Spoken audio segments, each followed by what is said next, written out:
Linda Forand and welcome to Animal Adventures.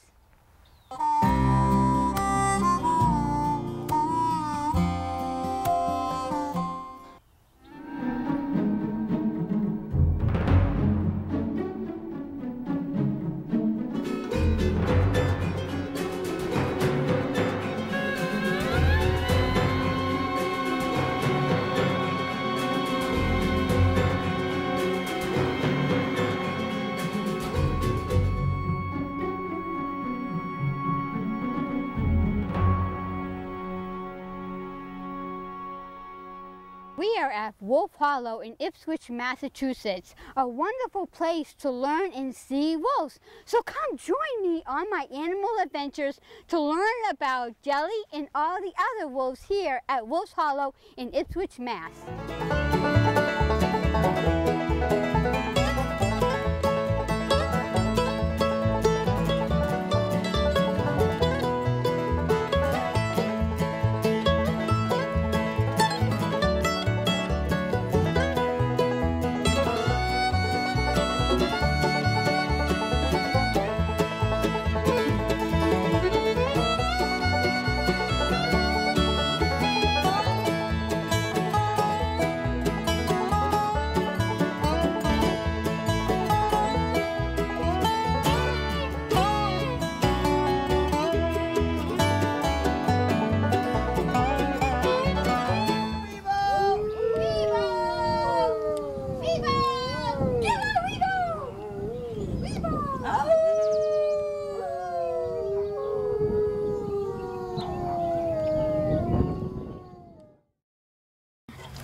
You need to blink your eyes if you stare at them, so they don't think you're trying to stare them down. Maybe. Oh, why did they not like that? Oh no, it's a threat. Oh, it's it is? A challenge. Yeah. Oh, okay. No different than somebody sitting in a bar and staring at you. You know, you say, "What's your problem?" Oh, yeah, true. Same kind of thing. Yeah, let me have some of that fur. Let me have some of that fur. I'm helping them take it out. Well, when we go in, we don't brush them. They would take the brush and chew it up. It's something totally foreign to them. What they do, and you might see that today too while you're watching, is they will groom each other.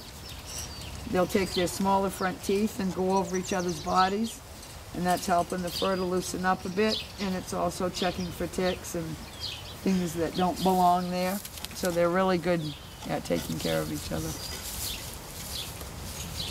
And that's why they're called gray wolves, because no matter whether they're pure black, pure white, or variations in between, they all shed gray fur in the spring. Isn't that something? Yep. Now the Arctic wolf would shed a much lighter gray than that.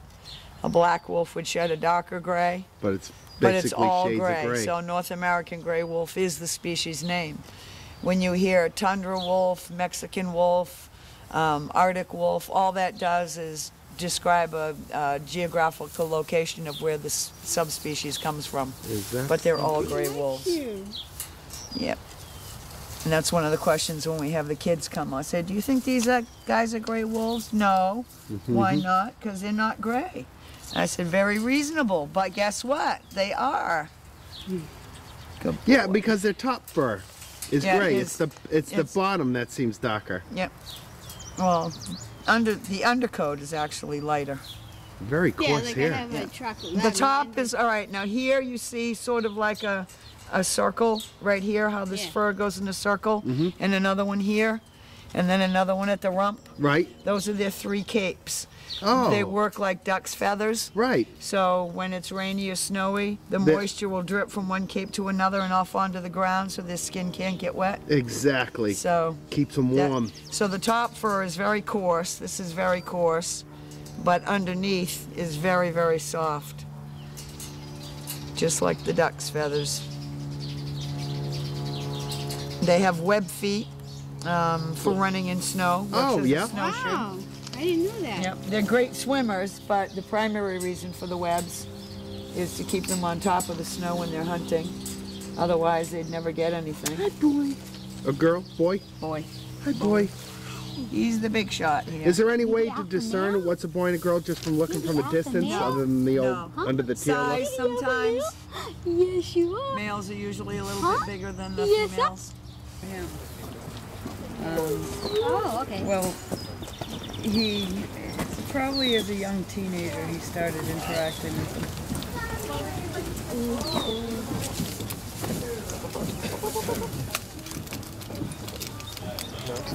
Their fur, when it starts to get ready to fall out, gets itchy.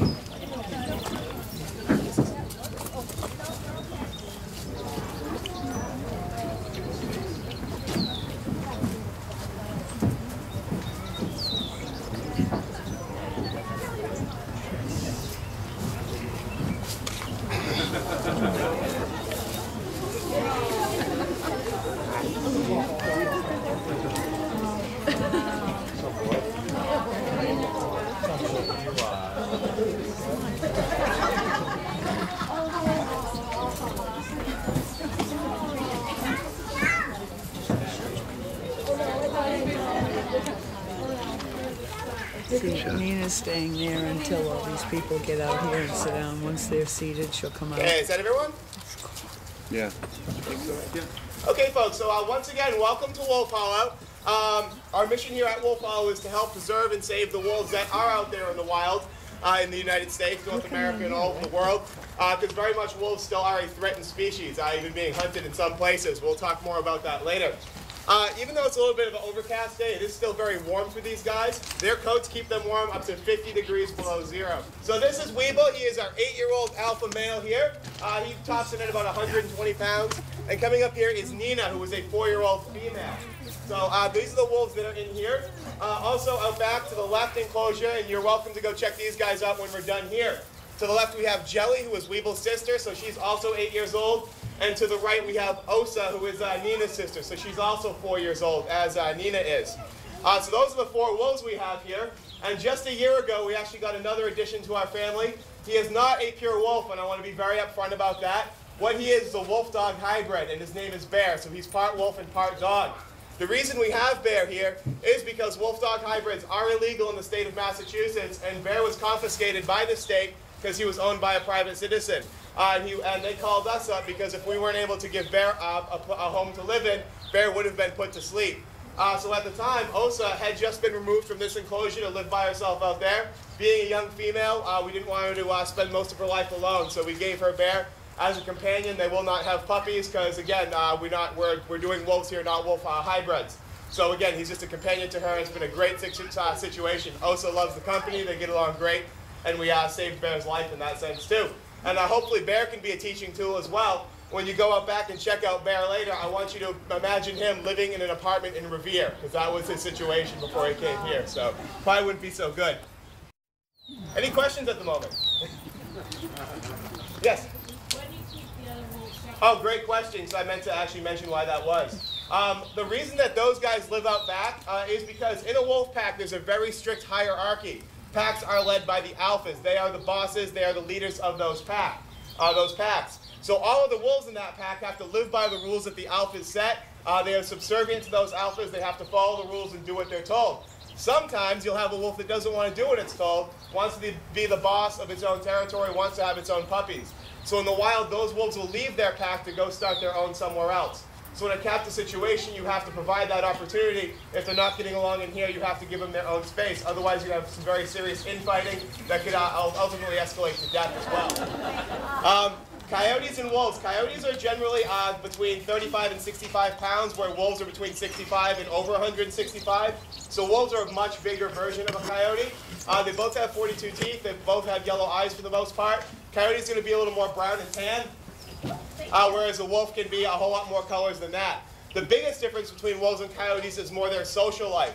Wolves live in very tight-knit packs, very similar to our own human families, where coyotes will get together for mating, but once those puppies are old enough to be on their own, they'll pretty much disperse and live their own life. And that's why coyotes are so good at living in places where there are people, because they don't have a whole pack to tow with them. There's only a couple at a time, so they're much more elusive. Having coyotes in New England right now is a very, very good thing environmentally. I'm going to talk about that in a little bit, why it's a good thing to have coyotes around too.